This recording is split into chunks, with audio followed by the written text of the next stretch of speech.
Nah, semua yang terjadi di dunia kita sudah setuju sebelum lahir di dunia. Tetanggamu melakukan kemaksiatan, jangan buru-buru ingin menghentikan kemungkarannya. Kamu doa ndak di tengah malam untuk dia, semoga Allah memberikan tobat. Kita perlu bicara hati hari ini yang serius. Mendoa.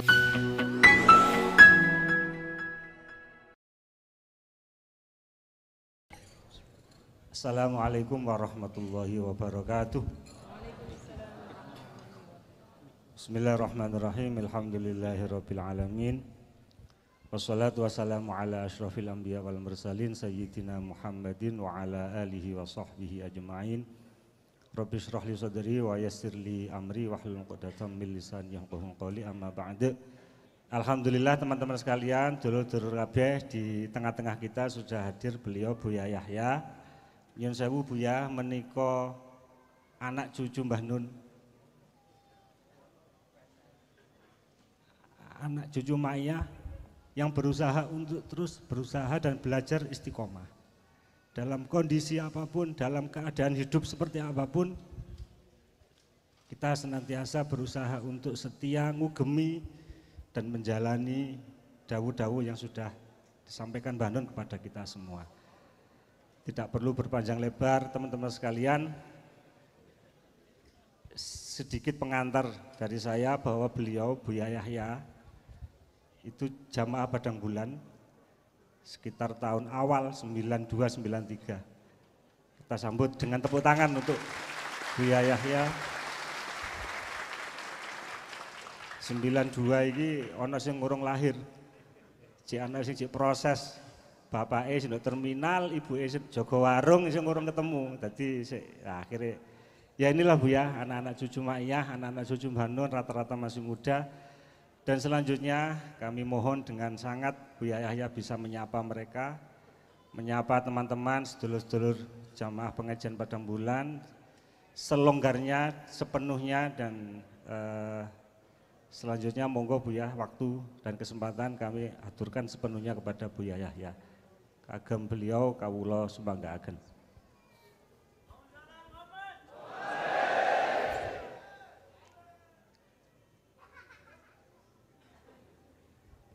Bismillahirrahmanirrahim.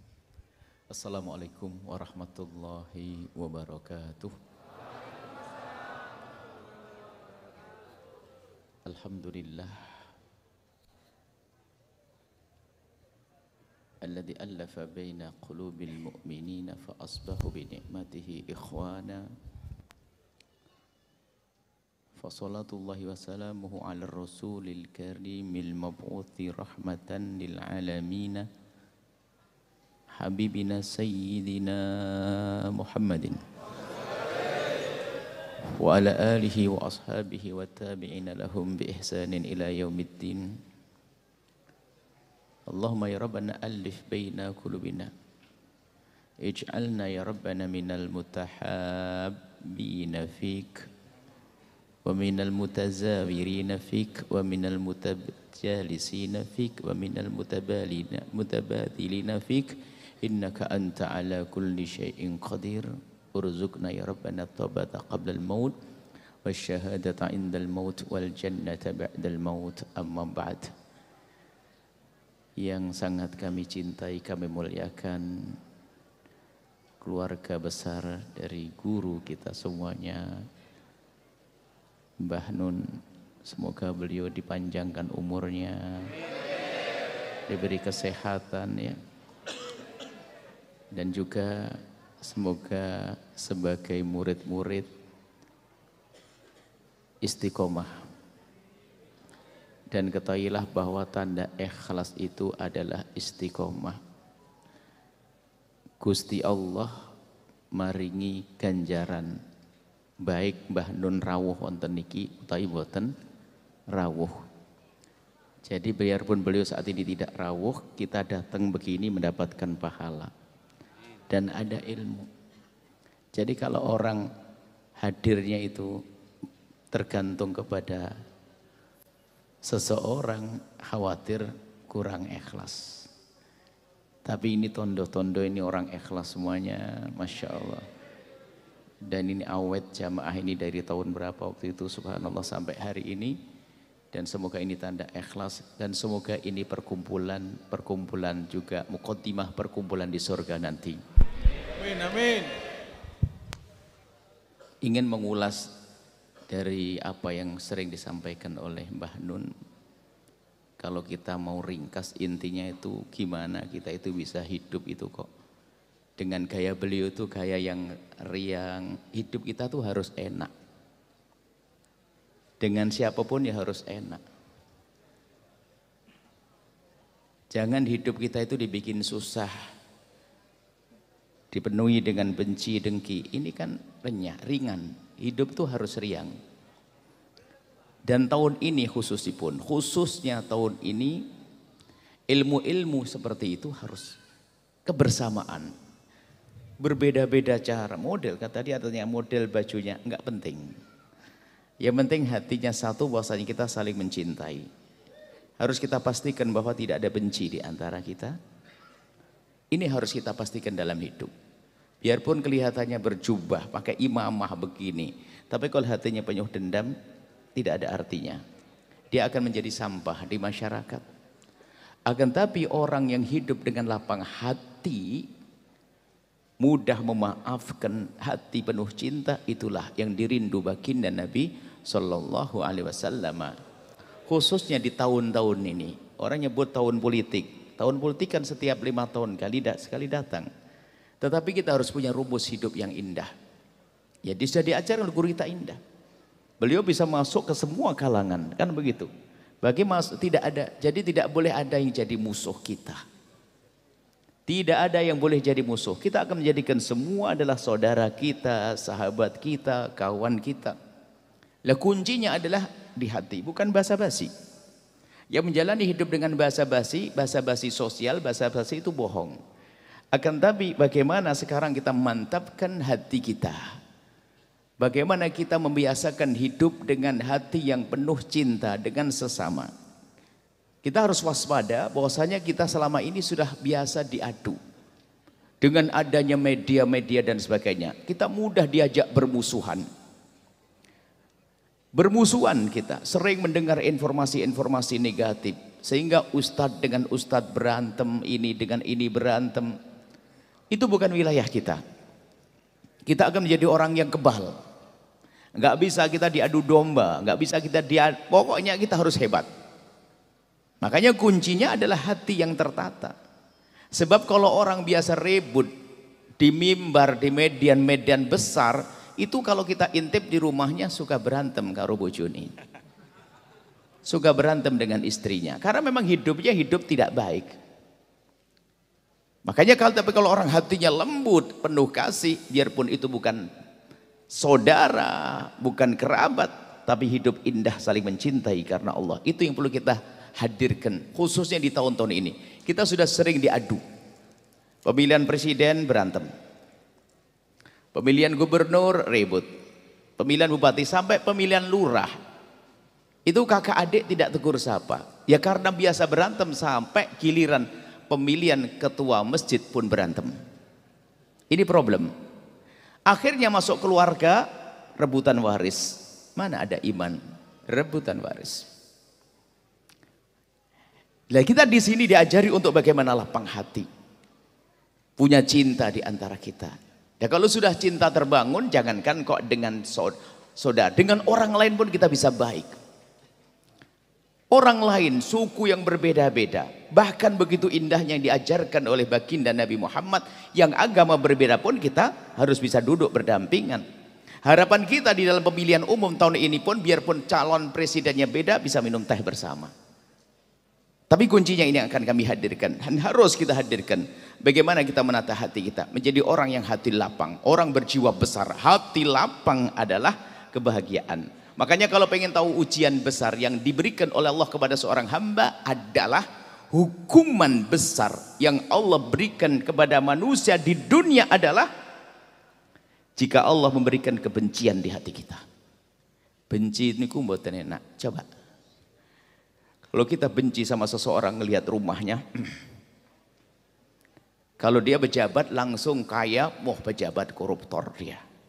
Pejabat koruptor. Tetangga sebelahnya kaya tapi bukan pejabat, bingung.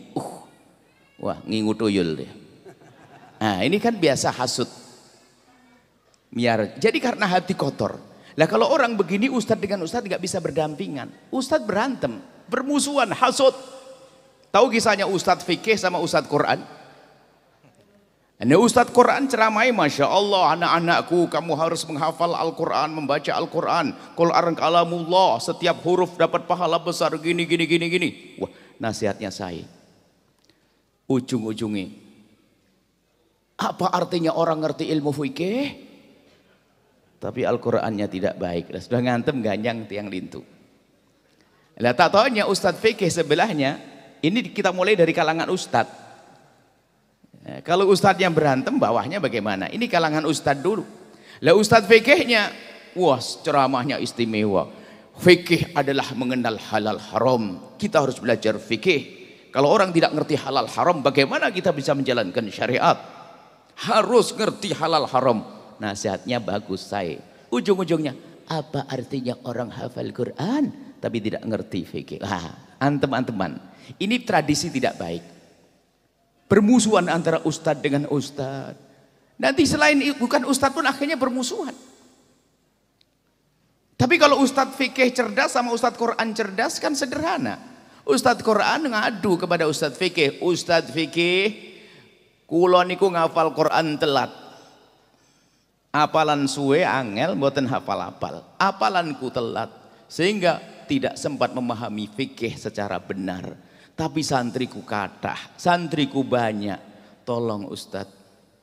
Ustadz fikih mau ngajar tempat saya biar lengkap anak saya, biar tidak hanya menghafal Quran, biar ngerti ilmu fikih. Ini Ustadz Qurannya pinter. Ustadz fikihnya nggak kalah pinter. Ustadz ya nggak bisa dong gitu Ustadz. Saya itu hanya belajar fikih sampai nggak sempat belajar Al-Quran dengan benar. Makanya bacaan saya belepotan. Jadi imam masjid saya pasti nggak berani. Cuman belajar fikih. Tapi saya mau ngajar tempatnya antum, panjenengan, tapi syaratnya panjenengan ngajar di tempat saya. Itulah orang indah dalam hidup. Kita sebetulnya selalu saling memerlukan. Orang sombong yang tidak perlu dengan yang lainnya. Ketahuilah di kiri kanan kita pasti ada potensi-potensi yang kita butuhkan. Maka jangan merendahkan siapapun. Misalnya ada pondok segede apapun, pondok besar, ustadznya pinter-pinter, santrinya cerdas-cerdas, tapi gak ada ibu yang masak di dapur, mau ngapain santrinya? Maka jangan remehkan orang yang masak di dapur pesantren tersebut. Kelihatannya tukang masak, tapi bisa jejer dengan para ulama-ulama, jejer Imam Syafi'i. Gitu, tidak boleh ada yang merendahkan di antara kita. Kayak begini-gini yang paling dekat dengan Allah, siapa yang paling tulus? Bukan jaminan. Cuman kita, bukan jaminan duduk di depan begini lalu paling dekat dengan Nabi, tidak. Cuman kita berlomba. Tapi yang paling tulus di antara kita, hati kita. Kita lanjutkan, kita biasa diadu domba. Maka kuncinya ayo bagaimana majlis, bagaimana kita ini punya hati yang mudah memaafkan. Harus jangan pulang dari tempat ini kecuali Anda sudah memaafkan kepada dia yang pinjam duit nggak balik-balik. Ditelepon malah direcek. Digoleki ning omahe jareke lunga. Tapi sandale lengkap ono kabeh, berarti metu ra sandalan. Wah, iki repot. Ini padang bulan kudu basa Jawa. Kayaknya Buya Yahya ngerti atine arek-arek iki.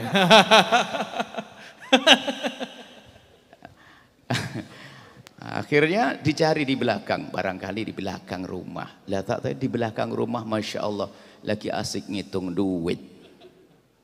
Ngitung duit, nggak bayar utang, ngitung duit. Ngelihat kita yang nagih langsung, ngapain kamu kesini? Waduh, lebih serem dari yang nagih. Ayo nata hati, bisa ndak maafkan dia, doain dia dengan doa yang baik. Urusan kita jangan sama urusan yang baik sama kita. Urusan kita dengan orang yang tidak baik dengan kita, bagaimana kita perlakukan dia. 3 model manusia. Yang pertama, jika ada orang berbuat baik, terus pundi Kanjeng Nabi? Ya kok, kalau wonten tiang berbuat baik-baik tengkulo kula balas kesainan. Dijawab oleh Nabi, wah itu biasa. Hal jazaul ihsan. Lek wong apik mbok balas apik biasa. Wong jahat kali kula tak balas jahat. Ya awakmu podo karo dhek. Terus sing sae terus pundi? Wong sing perilaku ala marang sira, marang awakmu balas kebaikan. Yang berbuat jelek kamu balas dengan kebaikan baru istimewa. Kita harus masuk level tinggi ini. Lek hanya membalas kebaikan saja enteng. Bila menikah nanti pulang ke rumah masing-masing cari orang-orang kurang ajar sama kita ini. Kita catat. Loh ini serius ini. Kalau kita bisa tuh jadi wali berjalan di atas bumi. Gak usah jadi wali bukan pakai bajunya. Wali bukan baju, wali itu hati. Bukan baju bisa pakai, semua orang bisa dandani imamah, kelihatan Allah bisa saja. Tapi hati ini perlu berlatih. Berlatih doakan orang yang bermasalah dengan kita, orang kurang ajar sama kita. Kita memberikan kebaikan dimulai dari mendoakan doa yang baik orang bermasalah. Khususnya itu mantan istri, mantan suami.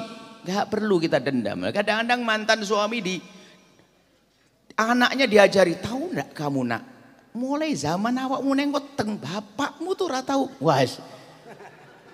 Anaknya diajari bermusuhan sama bapaknya. Lah ini kan anak kurang, ini ibu kurang ajar. Tidak ada, mantan gak ada permusuhan, tidak ada. Kita harus melatih malam ini, kita harus betul-betul lembut hati. Kalau masalah kita dicaci sama orang mah biasa.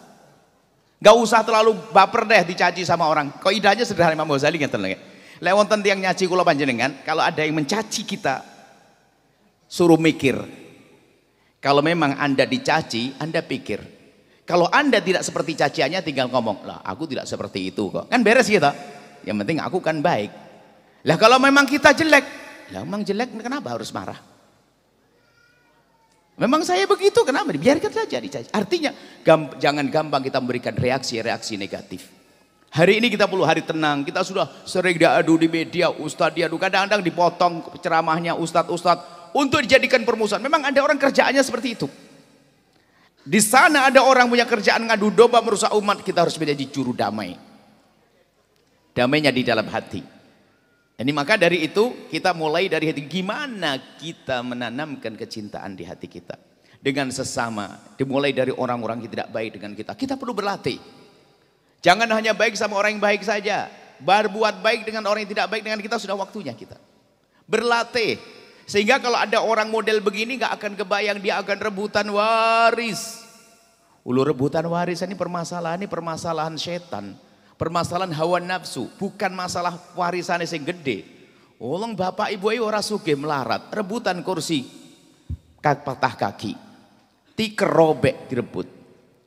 Kalau sudah urusan warisan ini urusan hati, bukan urusan peninggalannya yang banyak. Biarpun dia fakir, rebutan, berantem. Dan warisan itu ternyata panas. Setiap ada orang bertanya tentang waris langsung wah marah. Kenapa? Bang, rumah itu. Kenapa? Rumah mau dijual? Belum apa? Naudzubillah.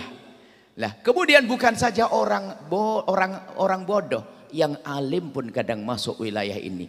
Kiai meninggal dunia, punya anak 2, kiai-kiai muda, rebutan kantin pondok orang mari-mari.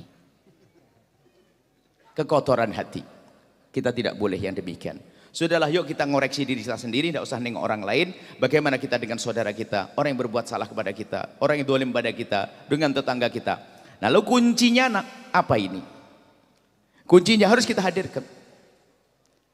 Kuncinya yang pertama adalah ayo kita biasa mendoakan siapapun yang berbuat salah kepada kita. Kita mulai dengan doa, mendoakan dengan doa kebaikan. Sudahlah, biarpun dia berbuat jahat dan sebagainya, rugi kita doakan jelek. Anggap saja dia ketua geng nopo, kelompok kejahatan nopo, dia Masya Allah luar biasa. Ibaratnya malaikat nawani jenengan, tak kayak itu ngosiji dikabul. Mati auto tobat, ayo milih nanti. Lelek mati, pemimpin yang meninggal dunia, bawahannya masih melakukan kejahatan. Tapi kalau dia tobat, bawahnya akan diajak untuk baik. Maka mendoakan kebaikan adalah harus menjadi tradisi baik kita di dalam kehidupan kita. Bagaimana kalau kita ada orang bermasalah dengan kita, yuk kita doakan. Ada orang mencaci kita, mengolok kita, ayo kita doakan dengan kebaikan. Kalau kita sudah bisa membiasakan yang demikian itu, Masya Allah, indah. Kita mulai hidup kita dari ini. Jangan mudah kita memberi reaksi yang negatif kepada siapapun. Kebusukan atau mungkin kesombongan kita harus bereaksi. Tidak perlu. Kita tidak perlu seperti itu. Nah, kita mulai niko mendoakan. Yang paling mudah, tapi mudah susah itu dongak nih. Ustadz niku ndongakne ustadz liya niku wangel. Ya Allah muga-muga pondok sebelah ini pondoknya gede niku wangel. Lah nyapa kok ndongakne wong pondok gede ra gede-gede lah. Pantesan iki ya ustadz model ngono. Jadi kadang doakan orang lain nggak bisa. Karena apa? Hati yang kotor. Tapi kalau bisa mendoakan orang lain, disitulah kita mulai. Pokoknya ilmu kita malam ini nggak usah macam-macam. Kita ingin biasakan doakan orang yang bermasalah dengan kita. Kalau merasa berat, karena ini operasi, mau kotoran hati, dendam. Bayangkan dulu ya, kalau mau berobat niku, biasanya dokter kudu memberitahu bahasanya ini penyakit bahaya. Lah dikasih penyakit jerawat, nah nanti biasa, enggak ada obati. Ini kanker, mati kau setelah ini. Ulah berobat. Jadi harus kita tahu bahayanya. Lah orang dendam, dengki, hati kotor itu coba perhatikan. Uripnya, hidupnya tuh susah. Ya tadi ngelihat tetangganya sukses, sakit hati. Ngelihat tetangganya beli mobil, marah. Mobilnya lewat, sakit hati. Padahal juga tidak ngena dia. Tidak lampu dia orang nyemprong neng rai ini dia. Tidak mobilnya nyenggol dia. Cuman dibuka pintunya wangi padahal katanya bikin pusing. Nah ini orang sampai begitu marahnya kalau anaknya lewat pun anaknya dia. Sampai ayam kecil lewat titik tonggo. Naudzubillah, hidup seperti tidak indah. Makanya dia di neraka sebelum masuk neraka. Tapi kalau orang hatinya lapang begitu mudah memaafkan, hati penuh cinta. Sehingga dikatakan waliullah adalah orang yang hatinya bersih. Biarpun belum masuk surga seperti di surga. Kayak gini orang yang dendam. Ketemu asik semuanya dengan cinta. Tidak ada dendam, tidak ada benci. Kalau ada orang mencaci kita, memang kita bukan malaikat, kita ada salah, kenapa pusing kalau kita dicacian di Allah? Kok gampang banget kita merasa, terhinakan. Kok gampang banget kita merasa, direndahkan. Kenapa seperti itu? Memang kita adalah banyak salah, banyak dosa kok. Dan ini kadang berlaku pada suami istri loh. Maka kami ingatkan, suami istri. Suami istri ini, tidak cukup doaan suami istri. Jika engkau menemukan kekurangan pasanganmu, jangan sebut sampai engkau mati. Wah ini kan rumus enak. Jika engkau menemukan kekurangan pada pasanganmu, jangan kau sebut di hadapannya sampai engkau mati. Karena menyebut kekurangan itu nyakiti. Contoh, seorang istri ngomong ke suaminya, atau suaminya ngomong istrinya, yang pakai yang lagi. Irungmu kok ngono sih? Irungmu kok ngono, kan kurang ajar. Istri tersinggung. Akhirnya, nggih abang sayang, lambemu kok ngono bang. Bales. Pasti dibales. Karena apa? Biasa menyebut kejelekan ini adalah jelek. Tidak terhormat orang itu. Jangan disebut. Dulu sebelum menikah kita memilih, ya itu jatuh pilihan kita, ya sudah kita hormati dengan segala kekurangannya. Yang menjadikan sempurna orang langsung aja, ya Allah kurang ajar banget tuh, awas ya titena orang kebengi ya. Dalu salat wudu salat titena, ya Allah wong kurang ajar men ya Allah. Oh muga-muga rezekine akeh. Bojone tambah sayang, anak elah. Kalau kita bisa begitu, Anda latih saja. Biarpun Anda waktu itu belum serius amat. Tapi kalau Anda sudah terbiasa dengan mendoakan dengan kebaikan, akan terasa. Allah Maha tahu kalau Anda berusaha. Seperti di surga kita di dunia, nggak punya dendam, nggak punya permusuhan. Para waliullah itu bukan tidak ada dendam, tapi memerangi dendam jadi enak. Jadi kalau ada seorang kekasih Allah itu didolimi sama seseorang, itu malah membalas kebaikan. Makanya lek nek kiai engkei hadiah jok GR amat. Jojo awakmu nglarakne atine. Oh GR, wah aku dikasih hadiah. Awakmu nglarakne atine mergo kiai ini apik, ora gelem dadi dendam ning atine. Balen hati-hati. Jadi kita perlu waspada. Artinya apa? Gini loh, kekasih Allah itu kalau ingin memerangi kekotoran hati dengan kebaikan, ajib. Makanya nggak ada kejahatan keluar dari dirinya. Dijahati ngebalas kebaikan.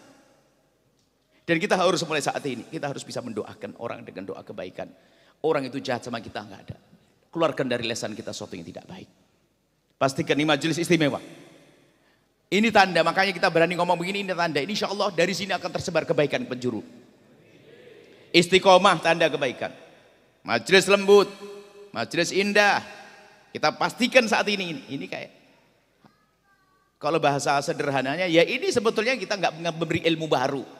Hanya ngehken, ibaratnya ini loh Bu. Pak, kita itu selama ini nggak pernah lihat di situ ada warung soto. Hanya mergo awake kita butuh soto baru, ya Allah neng kono warungnya. Nah, gitu. Sebetulnya ilmu ini sudah ada di sini. Dari kemarin sudah ada di sini. Ya, cuman tak ngehken gitu loh. Iya Bu, ya. Saya sedikit ya. Memang Mbah Nun sering bilang hati yang selesai. Rek, pernah ngerti ya hati yang selesai. Konsepnya hampir sama, lapang dadanya. Terus bahkan Mbah Nun itu sering bercerita, bahkan sing nyantet aku lho tak dungakno apik ngono. Yang sing nyantet aku lho tak dungakno apik. Ini berarti Mbak Buya Yahya sendiri merasa bahwa itu Hamba ora. Lah ibaratnya buku sing ditulis kali beliau ini Selilit Sang Kiai.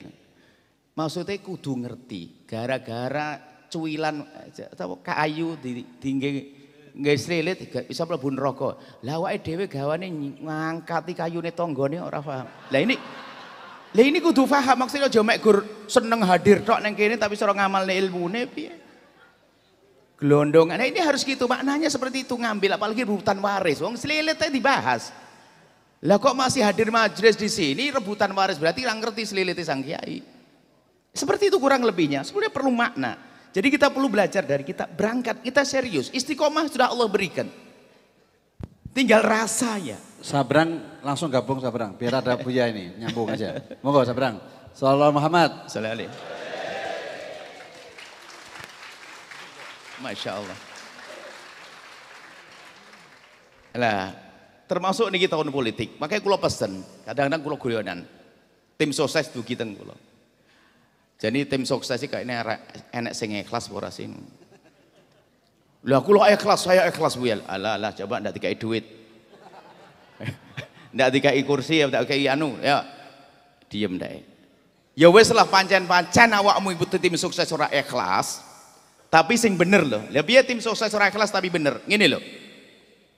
Dalam pemilihan presiden, pemilihan gubernur, pemilihan enggak Mas Abrang, Masya Allah. Apa? Jazakumullah. Jazakumullah.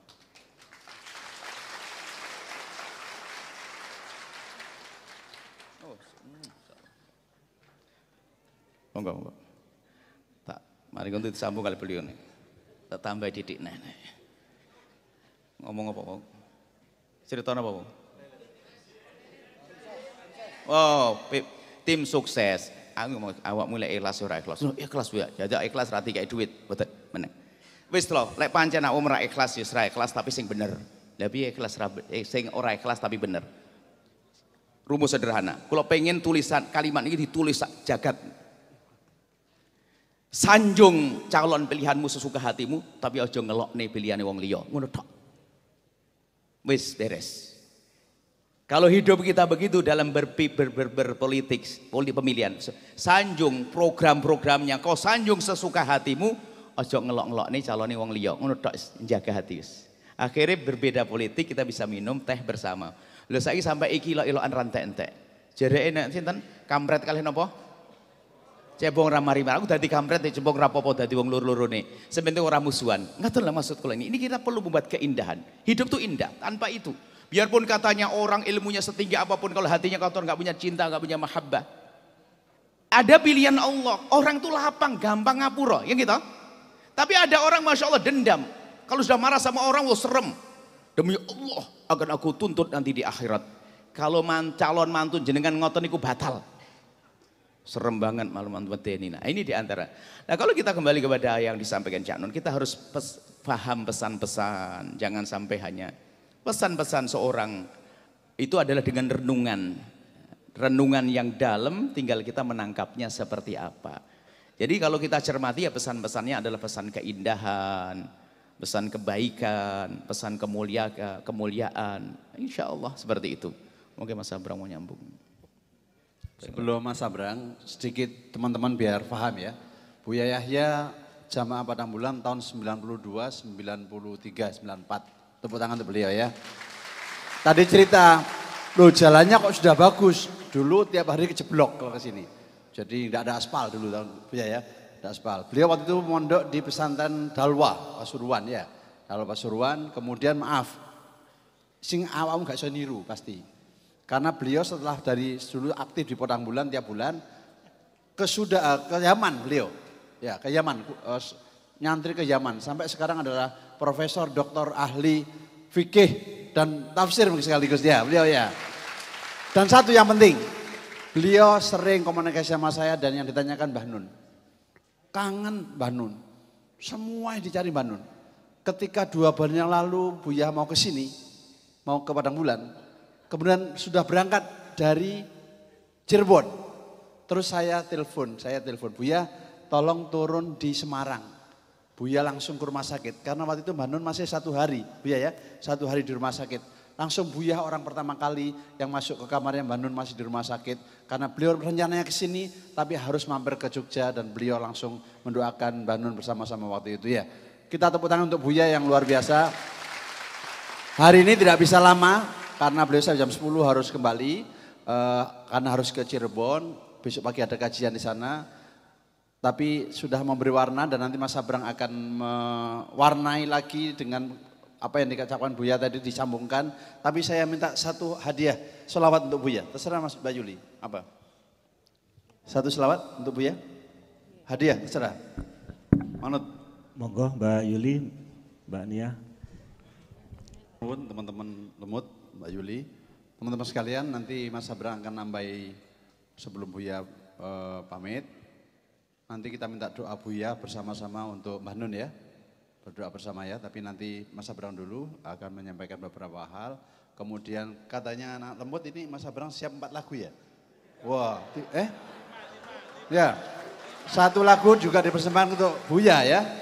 Karena ini cinta ya. Buya Yahya ini ya. Buya Yahya ini muridnya Mbah Nun yang tahun 90-an. 20 tahun yang akan datang saya ingin bayangkan antara teman-teman semua ini, adik-adik semua ini, kira-kira iso kayak Buya apa enggak gitu. Punya pesantren sekarang 54 pesantren se-Indonesia. 54 pesantren. Ya. Muridnya jutaan, bukan ribuan, ya. Jutaan. Terus tadi pagi sama saya meletakkan batu pertama Bu ya. Bikin pesantren pertama di Wonosalam Jombang. Ini pesantren ke-54 mungkin gitu ya. Luar biasa Bu ya, terus istiqomah. Ini yang perlu kita tiru. Jadi ditiru segala hal. Kata Buya tadi, Mbah Nun engkau pedoman sembarang. Tulisan sangat banyak, di narasi apa saja sangat banyak. Iso gak ngambil hikmah salah satu saja.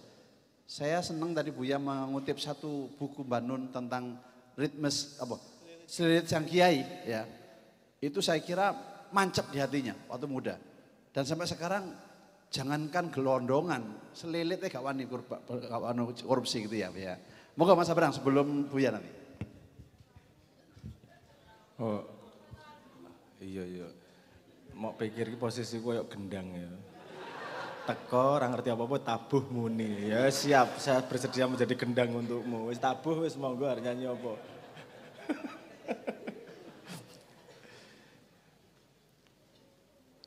Aku lagu leto apa-apa iso. Tergantung musisi. Kok nyanyi ya? Niki Satu lagu dulu ya. Oh ya wis ayo. Nah, musisinya siapa ora? Ayo. Apa lagu? Harus siap 5. Kowe sing iso apa? Aku iso kabeh.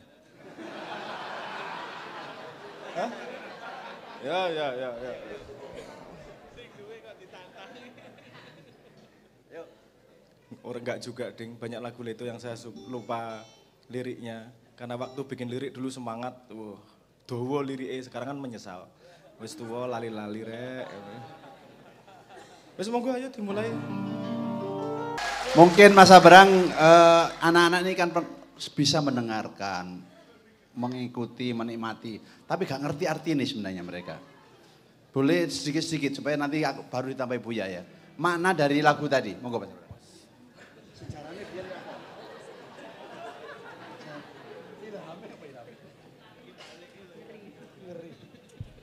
Sing ngongkon palik ya rada angan. Saya harus mengingatkan, ada jarak antara kata-kata dan makna. Karena itulah perlu ada yang namanya ilmu tafsir. kalau kita mainan komputer ada 16 bit warna, itu ada 16 bit ya, itu ada 16 juta warna tersedia. Tapi kosakata yang bisa ngomongin warna tidak sampai 16 juta. Jadi banyak kata-kata itu yang sebenarnya tidak langsung berarti pada maknanya, tapi perlu ada interpretasinya. Nah, lagu ini artinya apa? Makanya kalau ditanyain, saya selalu ditanyain, yo Pak Lek, yo sapa-sapa, dikongkon, apa artinya? Yo iso diartikan ke yang mana? Karena kata-kata itu membentuk sebuah pola yang mungkin untuk diartikan dengan setting yang berbeda. Saya kasih setting berbeda, maknanya bisa berbeda nih. Misalnya setting untuk yang paling banyak di sini penderita cacat tuna asmara kayaknya ya. Yang sedang mengalami penderitaan WA centang biru nggak dibales-bales.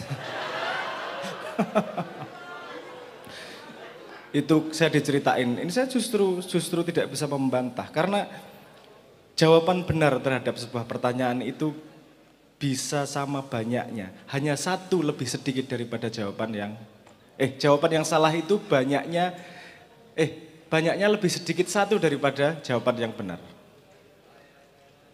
1 tambah 1 berapa? Jawaban yang benar. 2. 1 tambah 1 bukan 5 jawaban benar atau enggak? Bukan 6, lebih dari 0, kurang dari 100, 1 tambah 1 dudu mbokmu. Ya, benar jawabannya, jadi jawaban benar itu salah. Jadi jawaban benar itu banyak.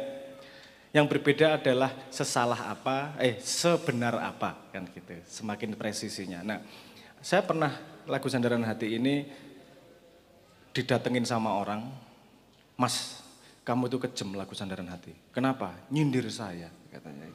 Kok apa hubungannya? Aku kenal karo kowe ora kok iso ngerti nyindir kowe GR uripmu. Loh Mas, itu cerita malam pertama saya. Kok iso? Teringat pada janjimu ku terikat. Saya rabi Mas, saya terikat sama surat nikah Mas. Oh ora salah, oke boleh bisa diterjemahkan gitu. Terus malamnya itu loh yang gak enak Mas, kenapa? Hanya sekejap ku berdiri, ku lakukan sepenuh hati. Oke. Aku ya ora salah.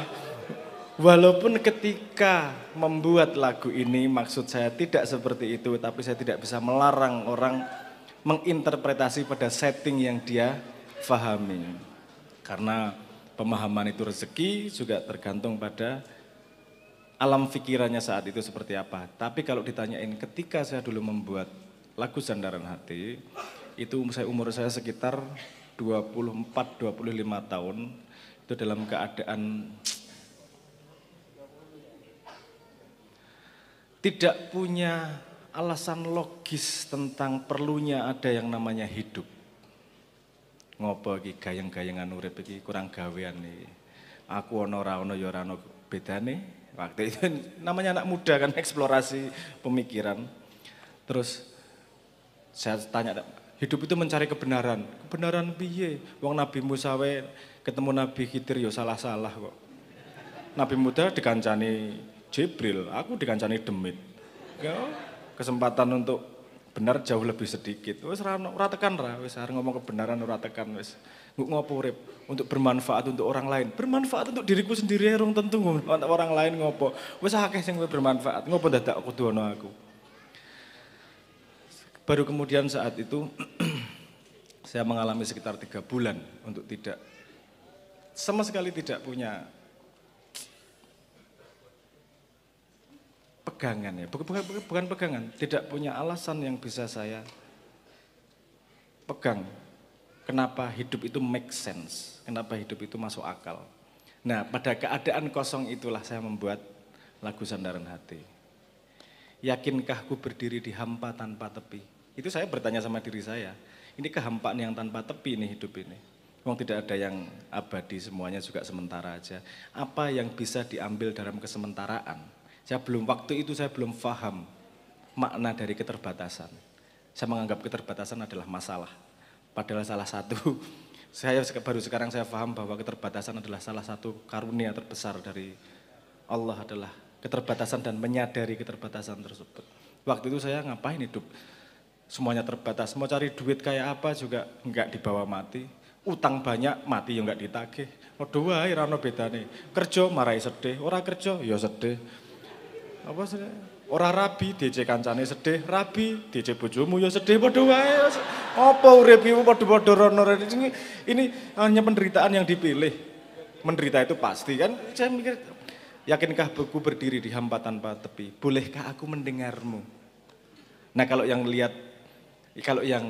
dengerin lagu Leto dari albumnya bukan yang dari bajakan, itu di tulisan di albumnya kelihatan huruf besar dan huruf kecilnya. Yakinkah aku berdiri hampa tanpa tepi? Bolehkah aku mendengarmu?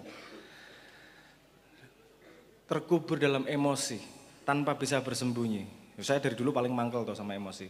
Ada sesuatu yang muncul yang sangat susah saya kontrol, yang sangat susah saya fahami, dan ini mengganggu keputusan-keputusan, mengganggu perjalanan dalam tanda petik ya, karena belum paham, orang-orang yang belum paham, mengganggu saya merasa ada faktor dalam diri saya sendiri yang tidak saya kenal dan dia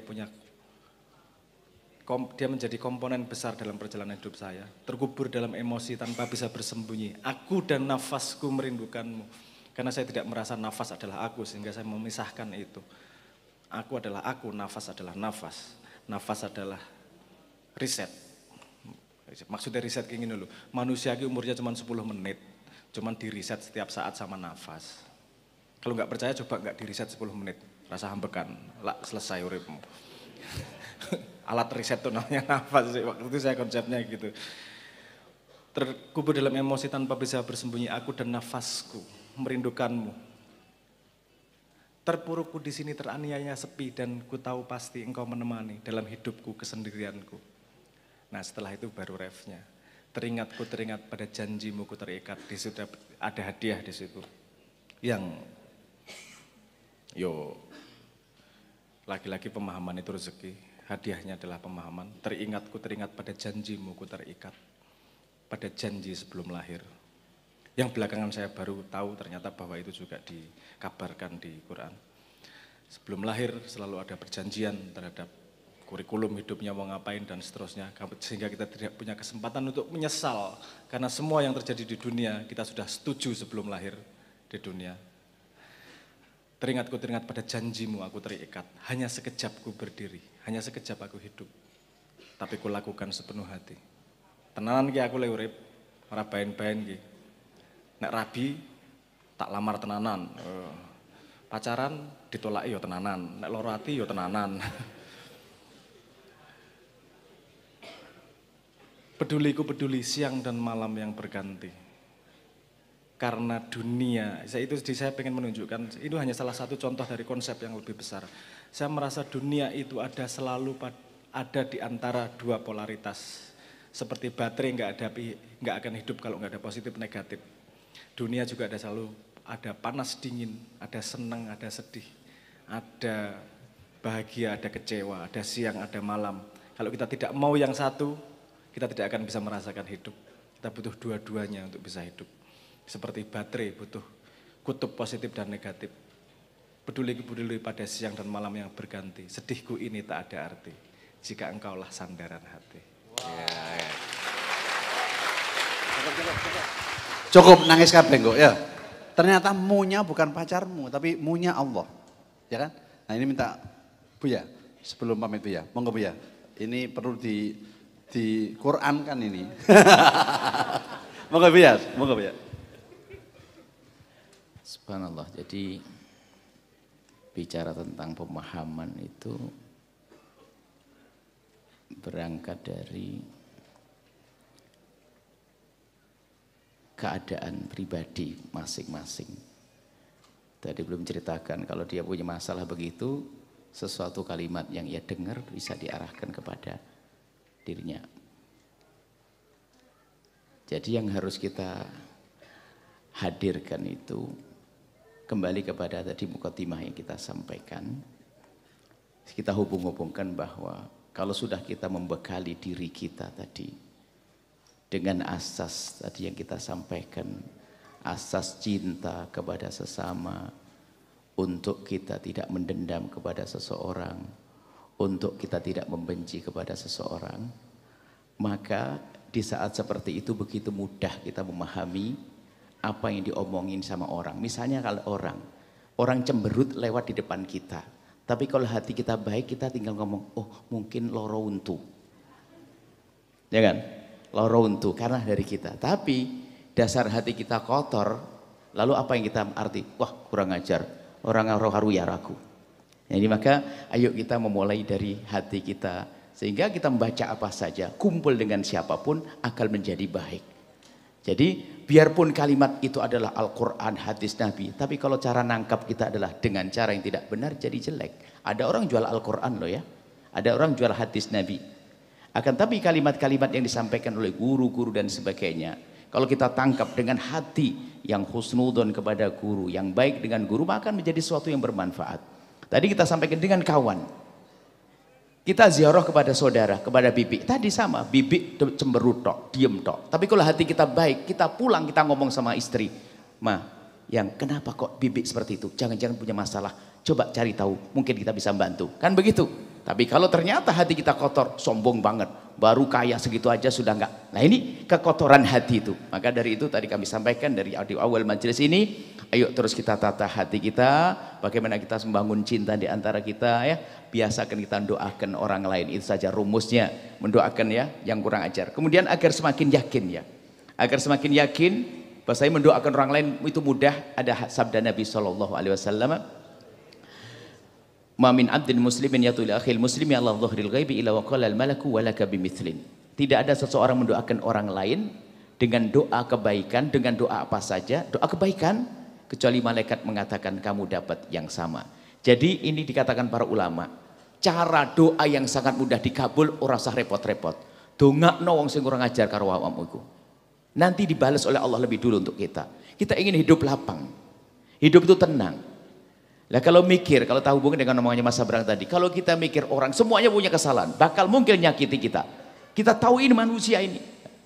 Jadi orang itu kita bisa memahami dengan cinta.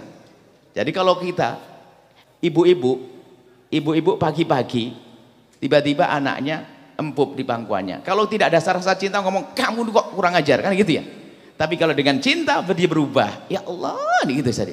Jadi ternyata dengan cinta semuanya akan jadi indah. Membaca apapun jadi indah, melihat apapun jadi indah. Ini yang akan kita sebarkan, membangun cinta. Dimulai dengan mendoakan. Mendoakan orang lain dengan doa kebaikan. Pastikan Anda bisa. Kemudian ini kata ulama-ulama, lek kamu punya hajat yang banyak, jangan bingung-bingung doa ini piye carane. Dungokno wong sing kurang ajar ka awakmu.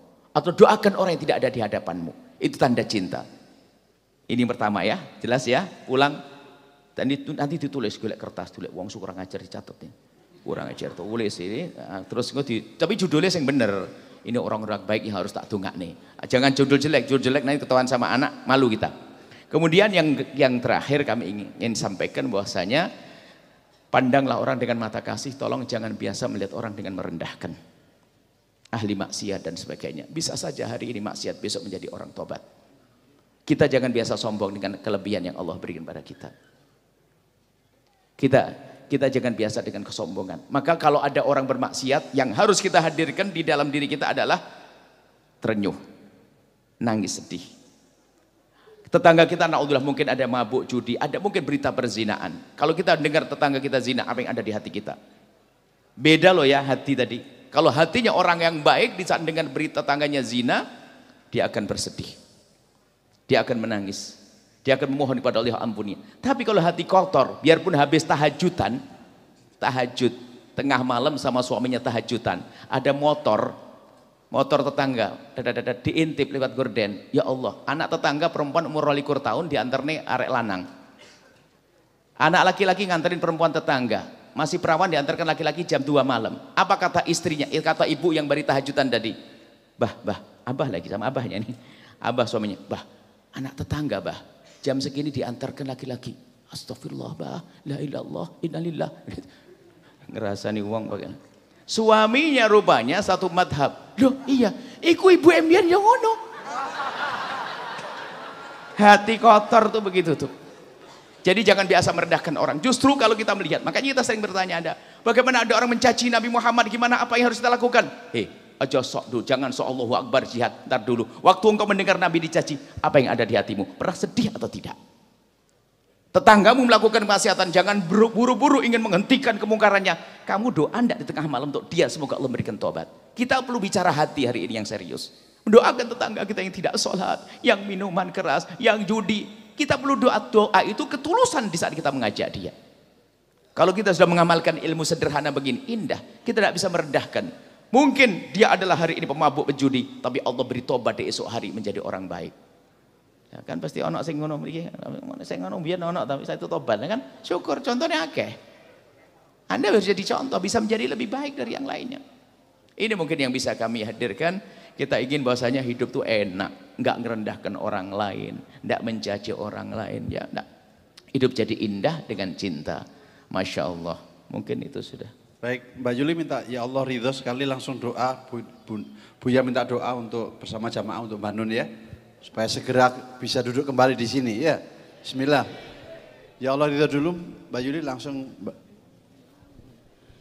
Sallu ala Nabi Muhammad. Monggo Buya, minta doanya Buya untuk Mbak Nun, anak cucunya supaya ikut mendoakan. Diniati dulu, bismillah ya. Berkat kehadiran kita semuanya. Ini kehadiran tempat yang baik untuk menuntut ilmu. Berkat ini semoga Allah berikan kesembuhan kepada guru kita Mbah Nun, kesehatan, panjang umur. Dan semoga majelis ini bisa lestari dengan orang-orang yang soleh-soleh. Penerus-penerus yang baik yang diridhoi oleh Allah dan kita menjadi orang-orang ahli istiqomah. Ikhlas. Al-Fatihah.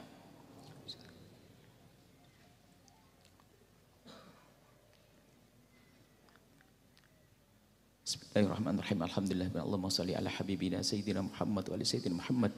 Allahumma ya Allah ya Rahman ya Rahim, pandang kami dengan kasih sayang dan cinta darimu ya Allah.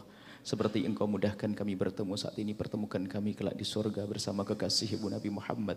Ya Allah, seperti engkau pertemukan jasad kami saat ini, pertemukan hati kami dalam cinta ya Allah, karenamu ya Allah. Sungguh cinta hanya darimu ya Allah, cinta darimu ya Allah, cinta hanya darimu. Maka kami mohon jadikan kami hamba yang saling mencintai karenamu ya Allah. Jauhkan kami dari benci dan dengki serta dendam kepada sesama kami. Maka kami mohon ya Allah, jika ada orang berbuat salah kepada kami, menyakiti kami, zalim pada kami, aniaya kepada kami, menfitnah kami, menggunjing kami mohon ampuni dia ya Allah. Karena dia umat kekasihmu Nabi Muhammad, ampuni dia, jangan hukum dia ya Allah. Sungguh kami tidak rela jika ada orang masuk neraka karena berbuat salah kepada kami ya Allah. Ya Allah, lapangkan hati kami, lapangkan hati kami ya Allah. Jangan hukum kami dengan dendam ya Allah. Jangan hukum kami dengan dengki ya Allah. Jangan hukum kami dengan benci ya Allah. Ganti dengan cinta ya Allah. Dan kami mohon ya Allah, ya Allah Wahadat yang Maha Kasih, jauhkan kami dari sebab-sebab kehinaan ya Allah. Dan maka kami mohon ya Allah, jauhkan kami dari segala kehinaan, jauhkan kami dari segala kemaksiatan. Kami mohon ya Allah, jauhkan kami dari meninggalkan salat. Jauhkan kami dari minuman keras ya Allah, jauhkan kami dari judi, jauhkan kami dari segala yang kau berkahi.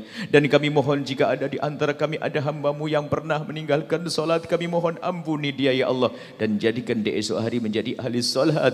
Jika ada di antara kami ada hamba-Mu yang pernah minum minuman keras, kami mohon hentikan dari kehinaan itu dan berikan pengampunan kepadanya ya Allah. Dan kami mohon jauhkan kami dari sebab kehinaan, jauhkan kami dari zina yang busuk dan kau hinakan itu ya Allah. Dan kami mohon jika ada di antara kami ada hamba-Mu yang pernah terpeleset dalam hina dan busuknya zina, kami mohon berikan kesadaran ya Allah. Bencikan kepada zina ya Allah, ampuni dia ya Allah. Tutup aibnya di dunia sehingga di dunia tidak terhinakan, dan tutup aibnya di akhirat ya Allah. Dan kami mohon ya Allah, buka pintu halal untuknya. Dan kami mohon jauhkan kami dari menggunjing pezina, jauhkan kami dari menggunjing pendosa ya Allah. Jaga lisan kami ya Allah, jaga mata kami dari melihat yang haram ya Allah. Dan kami mohon ya Allah, jauhkan kami dari menyakiti siapapun dari hamba-Mu. Maka kami mohon ya Allah, jika ada orang yang tersakiti hatinya oleh lisan kami, perilaku kami, perbuatan kami, Kami mohon ganti dengan kebahagiaan ya Allah, ganti dengan kebahagiaan ya Allah. Kami mohon ya Allah, wahai Zat yang Maha Kasih, kami mohon ya Allah, jauhkan kami dari memutus tali persaudaraan ya Allah. Gara-gara dunia, gara-gara rebutan waris, gara-gara jabatan ya Allah. Kami tidak ingin bermusuhan gara-gara itu semua ya Allah. Maka kami mohon ya Allah, jika ada di antara yang hadir di sini kakak adik yang bermusuhan dengan saudaranya karena rebutan waris, itulah neraka berjalan di atas bumi. Maka kami mohon lembutkan hatinya sehingga mereka saling mencintai, pulang dari tempat ini semakin indah dengan saudaranya ya Allah, dengan saudara-saudara, dengan kerabatnya ya Allah. Sungguh Engkau Maha Kuasa, kami ingin hidup indah ya Allah. Kami hidup indah dan kami berkumpul di tempat ini, kami mencari keindahan. Maka berikan kepada kami keindahan dan kami mohon ya Allah makmurkan majlis ini ya Allah. Kami mohon ya Allah, siapapun yang merintis ya Allah, berikan kebaikan yang merintis majlis ini, yang memakmurkan majlis ini, yang menghadiri majlis ini ya Allah. Dan kami mohon jadikan majlis ini majlis dunia akhirat ya Allah, majlis dunia akhirat ya Allah. Tiada yang masuk ke tempat ini ya Allah kecuali Kau ampuni dosa mereka. Tidak ada masuk ke tempat ini kecuali Kau mudahkan urusan mereka ya Allah. Tidak ada masuk ke tempat ini kecuali Kau selesaikan permasalahan mereka. Dan kami mohon ya Allah, jauhkan kami dari berselisih faham dalam rumah tangga. Jika ada di antara mereka suami istri yang sering ribut dalam rumah tangganya, kami mohon berkat perkumpulan mulia ini, kembalikan mereka dalam keadaan indah, mesra, bahagia dalam rumah tangga. Dan kami mohon ya Allah, jaga anak-anak kami ya Allah, anak-anak kami ya Allah, anak-anak kami jaga mereka ya Allah, jadikan mereka anak-anak ahli surga ya Allah. Mudahkan kami mendidik mereka ya Allah, jadikan mereka anak yang bisa berbakti pada kami, dan jadikan kami anak yang bisa berbakti pada orang tua kami. Maka kami mohon ya Allah, ampuni orang tua kami ya Allah yang telah mendahului kami ya Allah. Orang tua yang telah mendahului kami, ampuni, angkat derajat mereka, muliakan mereka. Yang masih hidup, panjangkan umur mereka dalam ketaatan siapa. Guru-guru kami ya Allah, ya Allah, yang telah mendahului kami, ampuni, angkat derajat mereka.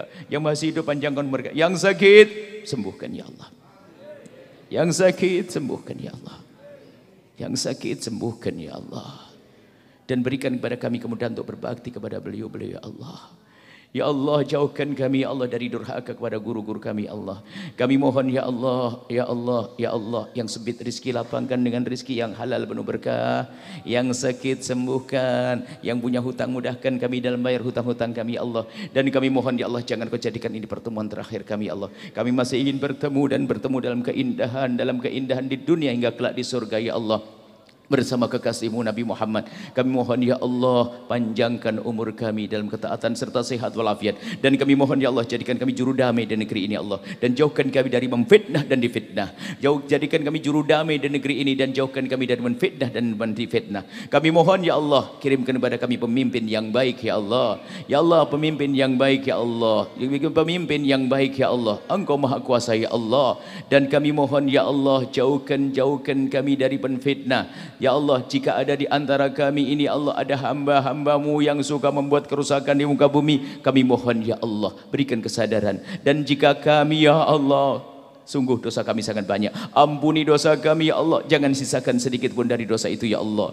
Dosa mata kami ya Allah, mata kami sering melihat yang haram, haram di jalan-jalan, haram di pasar, haram di laptop, haram di handphone kami. Semua dosa akan menjadi sebab kami sengsara jika tidak Kau ampuni. Maka kami mohon ya Allah, ampuni dosa mata kami ya Allah. Karena mata kami, hati kami rusak ya Allah. Dosa telinga kami ya Allah. Sungguh Engkau Maha Kuasa ya Allah. Sejelek apapun kami malam ini Allah, angkat derajat kami.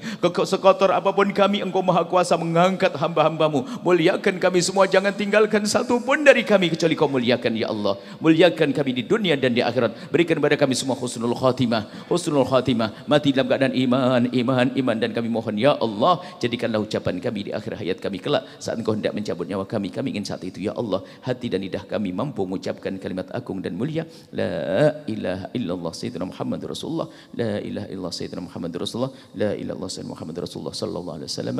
Rabbana atina fid dunya hasanah wa fil akhirati hasanah wa qina adzabannar. Wa sallallahu ala sayyidina Muhammadin wa ala alihi wasallam. Alhamdulillahirabbil alamin. Al-Fatihah.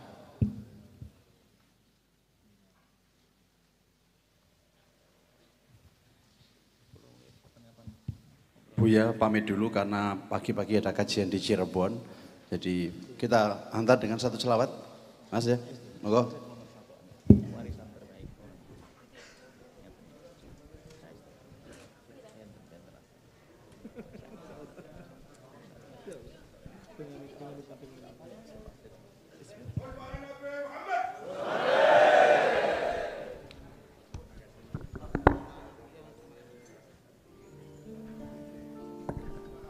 Alhamdulillah.